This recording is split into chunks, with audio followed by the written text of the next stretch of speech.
Hola y bienvenidos a mi nuevo canal DGM Mundo del Motor, donde hablaremos sobre coches, curiosidades y coches del mundo que no conocemos en Europa y en España. Puede que alguno ya me conozcáis de mi canal DGM Car Care Spain, un canal sobre detailing pero narrado en inglés. Si no lo conocéis, pasar a echarle un vistazo. Os dejo el link en la descripción. Aunque esté en inglés, absolutamente todos los vídeos tienen en la configuración la opción de subtitulado en español. Encontraréis vídeos sobre detailing en general, consejos, transformaciones y lavado de cara de coches con falta de cariño para clientes e incluso míos propios para compraventa.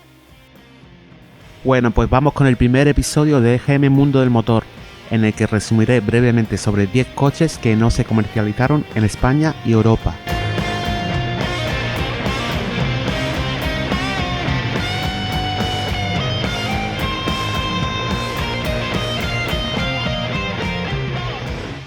Bueno, pues para el primer coche de la lista nos vamos a Estados Unidos. Este coche seguro que lo conocéis más que de sobra, por lo menos de vista.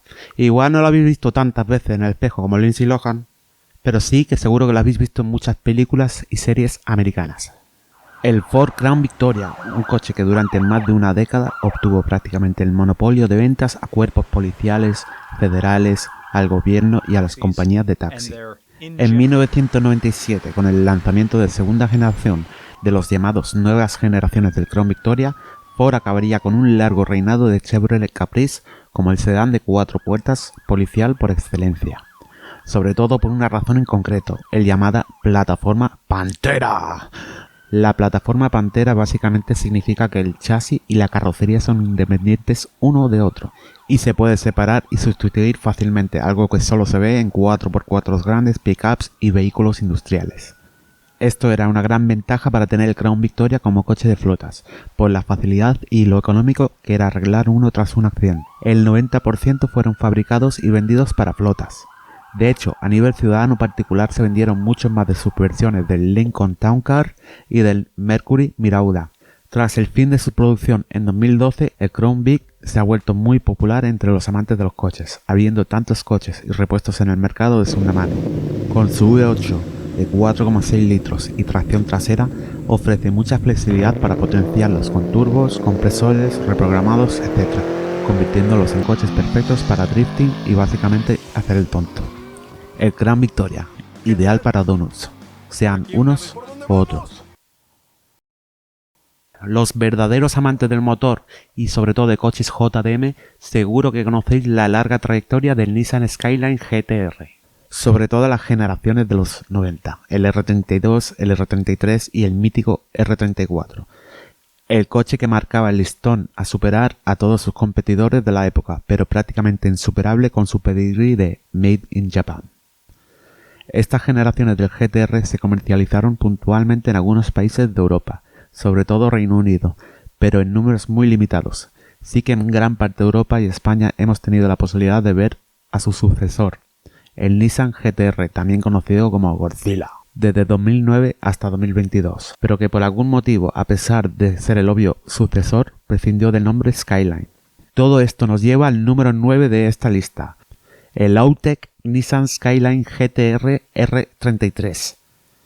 En 1998 Nissan juntó fuerzas con sus aliados de Nismo y Autech para conmemorar el 40 aniversario del Skyline. ¿Y qué diferencia tiene con un GT-R R33 normal? Pues solo una diferencia, pero una muy buena, convirtiendo el GT-R en un coche deportivo y a la vez práctico al hacer una versión de 4 puertas. No fue tan sencillo como trasplantar el mítico motor 2,6 6 en línea biturbo de 276 caballos a la versión 4 puertas del Skyline. Aparte de todas las tripas del GT-R, motor, caja de cambios, electrónica, sistema de tracción 4, también tuvieron que ensanchar la carrocería para que el Skyline normal se asemejase a su hermanito de 2 puertas, pero sin embargo prescindiendo del alerón para darle un toque más elegante. Por ese mismo motivo prescindo de mi pelo. Sí, por elegancia. En fin, que si quieres un Skyline GT-R R33 Autech ya puedes ir ahorrando un dineral y buscándolo.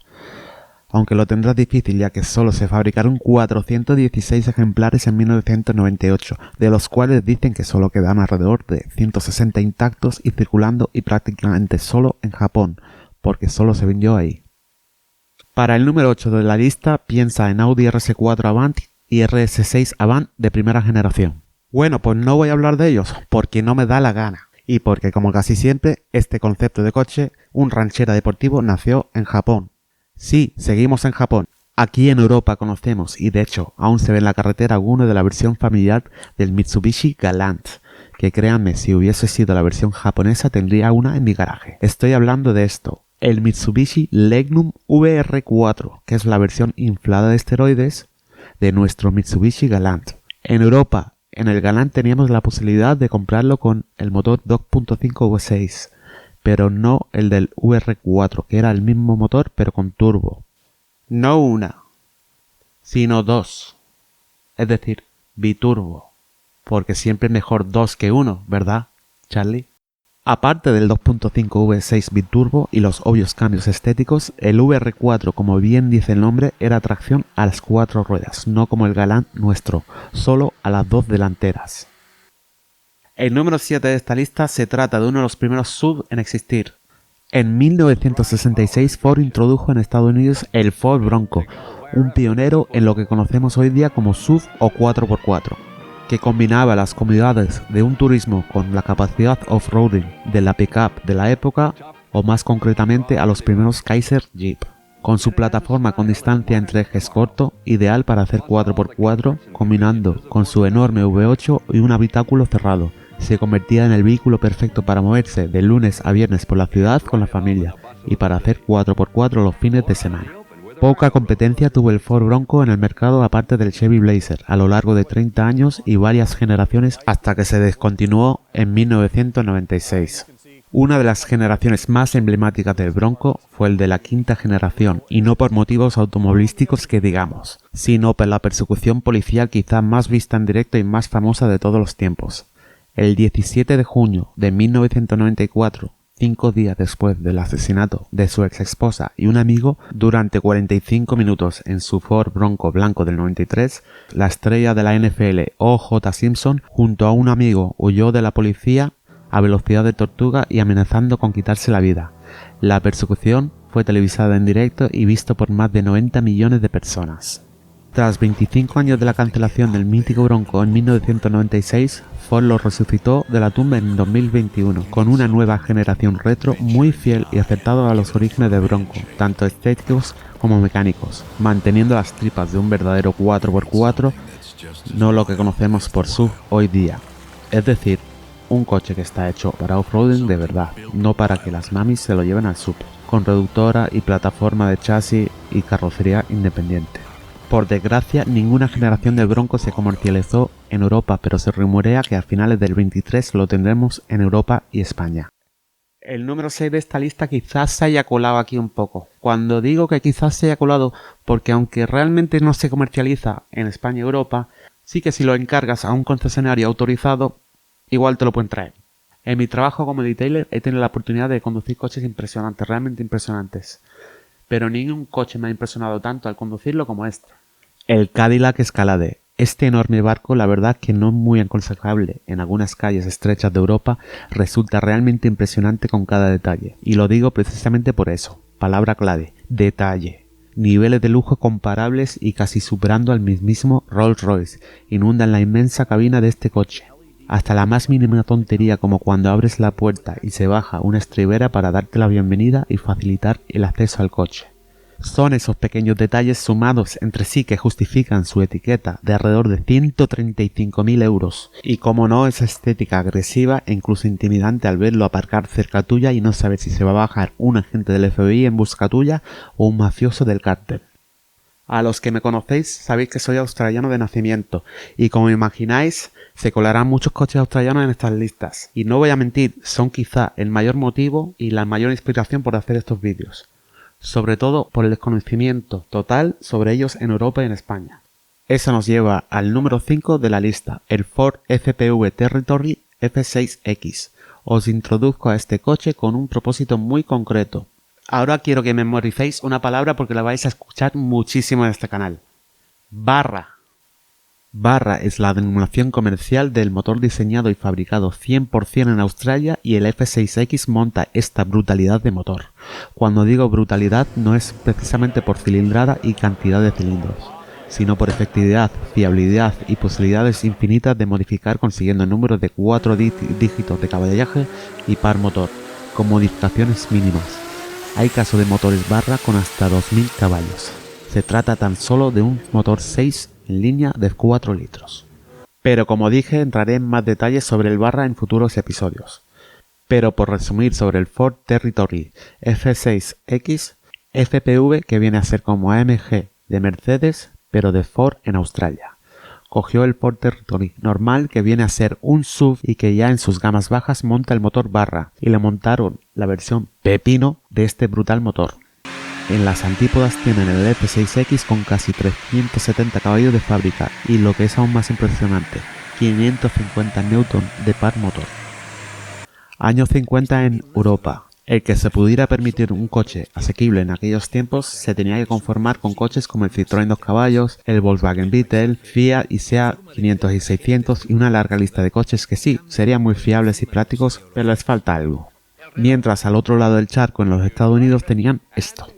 Este coche en concreto es, para mí, uno de los coches más bonitos y estilosos de todos los tiempos, como casi todos los coches americanos de los 50. Concretamente, el Plymouth Fury de 1958, conocido sobre todo por la película de terror de 1983, Christine. Christine, a pesar del miedo que pueda dar viendo la peli, en concreto ese ejemplar en rojo es simplemente precioso. Y ya está, no voy a decir nada más sobre el Fury, es bonito y punto. Y volvemos a Australia. Mientras aquí tenemos el Ford Mondeo con motores TDCi y EcoBoost y tracción delantera, en Australia tienen esto.